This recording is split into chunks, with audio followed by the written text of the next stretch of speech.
Good evening. Thank you for joining us. Tonight, nearly 100 million workers in the U.S. have just 60 days to make sure they are fully vaccinated. The Biden administration unveiling its federal vaccine mandate this morning. Let's break down what you need to know.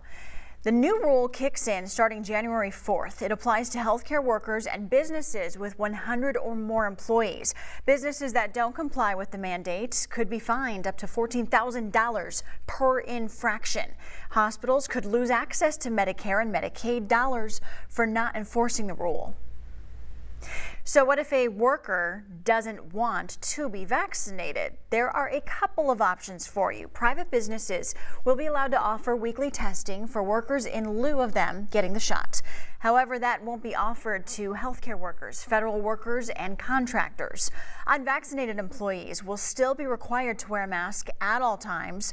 Officials say the rules do allow for both religious and medical exemptions. Republicans in Washington are vowing to fight the mandate. At least 3 dozen senators say they plan to use the Congressional Review Act to challenge the mandate. We spoke to a legal expert about what that challenge might look like. I think you will see someplace, in fact, I think you'll see in many places, courts entering preliminary injunctions against the enforcement of this rule. As soon as it's published in the Federal Register, these cases can be filed. And frankly, that will move faster than any kind of legislative process.